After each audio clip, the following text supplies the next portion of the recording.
Courir après le temps sans jamais le rattraper. Cette sensation de toujours manquer, alors que les journées sont pleines, trop pleines. Courir après la vie pour qu'elle soit extraordinaire, pour finalement en oublier son essence.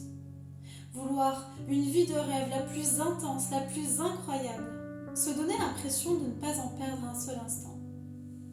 Quelqu'un m'a dit un jour, et je m'en souviendrai tout le temps, je ne veux pas juste une belle vie, je veux la meilleure vie. Et je le comprenais, et je partageais ce désir profond d'une existence hors norme, d'une vie riche de voyages, d'émotions, de moments précieux à enregistrer dans mon disque dur interne. Tout comme lui, je cherchais à emmagasiner des expériences, des souvenirs, des instants qui me permettraient de dire que je ne regrette rien, que j'ai utilisé mon capital temps à bon escient. Alors on ajoute encore et encore, deux jobs en même temps, du sport à outrance, des activités qui remplissent nos journées. Des agendas pleins à craquer, comme si chaque minute devait être rentabilisée pour ne pas être perdue. Mais à force de vouloir tout vivre, à force de vouloir tout faire, on en oublie juste l'essentiel. On en oublie de prendre son temps, de prendre le temps d'aimer, de prendre le temps de regarder le temps passer, de prendre le temps d'habiter l'instant. À force de courir, on n'avance plus. On entend parler, mais on n'écoute plus, on ne s'écoute plus. On entend l'autre, mais sans vraiment apprécier la valeur de ses mots, sans en mesurer la profondeur. Et à force de produire, on ne ressent plus. On ne ressent plus que le poids de nos exigences. On n'entend plus que l'aiguille du temps qui nous presse à chaque seconde. Vite, il faut terminer ce que tu as commencé. Vite, tu es en retard sur tout ce que tu as choisi d'entreprendre. Plus vite car le temps file et toi tu te défiles finalement face à tout ce travail qui te prend tout ton temps. À chercher la vie de rêve, on s'y perd. Pas d'accusation, pas de morale, mais juste un triste constat.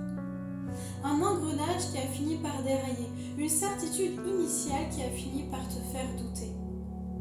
Penser que plus c'est mieux, c'est une illusion.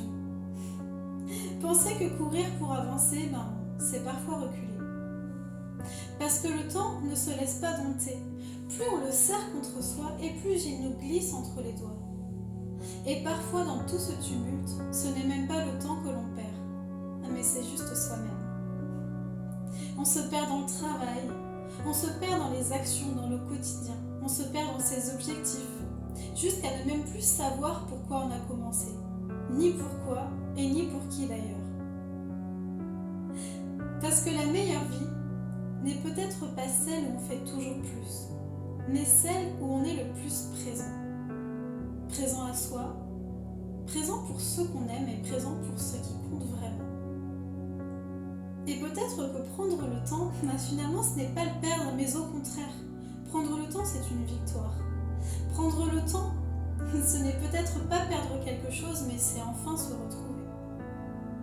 Et peut-être que le vrai luxe finalement, ce n'est pas avoir vécu 1000 vies en une, mais c'est d'avoir été pleinement présent dans la sienne. Peut-être que le temps n'attend pas d'être rempli, mais plutôt d'être honoré, respecté, d'être écouté. Le temps est abstrait mais précieux, il est vide mais absolu. Il est présent par tous les temps, il était, il est et il sera toujours.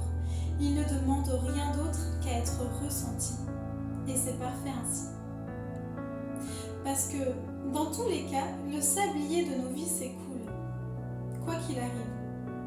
Et le temps ne nous demandera jamais combien nous avons fait, mais plutôt combien nous lui avons été présents.